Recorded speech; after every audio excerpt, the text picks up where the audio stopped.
Hello everyone. बहुत सारे लोगों का ये कॉमन क्वेश्चन है कि एक अनऑथराइज्ड एरिया में प्रॉपर्टी परचेज करते टाइम कौन-कौन से डॉक्यूमेंट्स की रिक्वायरमेंट होती है। एंड इन केस आप भी परचेज करने की सोच रहे हो तो एटलीस्ट ये सारे डॉक्यूमेंट्स आपके पास होने चाहिए, जिसमें से सबसे पहला हमारे पास है GPA, that is general power of attorney. इसमें सेलर बायर को एक आश्वासन देता है, एक सामान्य अधिकार देता है कि वो उस प्रॉपर्टी को अपनी इच्छानुसार चाहे तो यूज़ कर सकता है। Then second one is special power of attorney. Special power of attorney एक विशेषाधिकार होता है जो लिमिटेड पर्पस से लिए होता है, और वो भी एक अधिकार देता है कि वो उस प्रॉपर्टी को, यानी कि बायर उस प्रॉपर्टी को जैसे चाहे अपने अकॉर्डिंग यूज़ कर सकता है।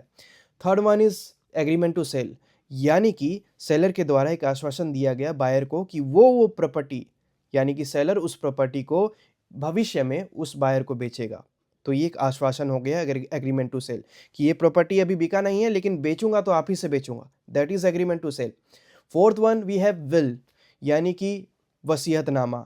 मृत्यु के बाद, सेलर की मृत्यु के बाद पूर्ण रूप से वो प्रॉपर्टी उसी बायर की होगी और उसमें कोई भी दखल अंदाजी नहीं करेगा।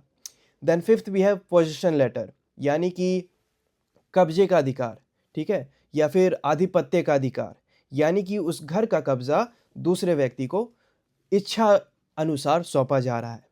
Sixth one is indemnity bond, यानी कि कोई भी डेट, किसी भी प्रकार का debt, mortgage, loan, in case arise होता है, बाद में जाके पता चलता है कि पुराने वाले ऑनर के पास इस प्रॉपर्टी से रिलेटेड लोन था, तो वैसे में वो ही व्यक्ति, वही ऑनर पे करेगा उस अमाउंट को, जो भी अमाउंट ड्यू था। ये नया वाला ऑनर पे नहीं करेगा, और उस चीज़ की सियोरिटी देता है कौन? Indemnity bond. Then seventh we have seller का एफिडेविट। सेलर का एफिडेविट हमें बताता है कि सेलर ने जो कुछ बोला है अपनी समझ-बूझ से सच बोला है और वो झूठ नहीं बोल रहा है। Then we have chain documents. What is chain documents?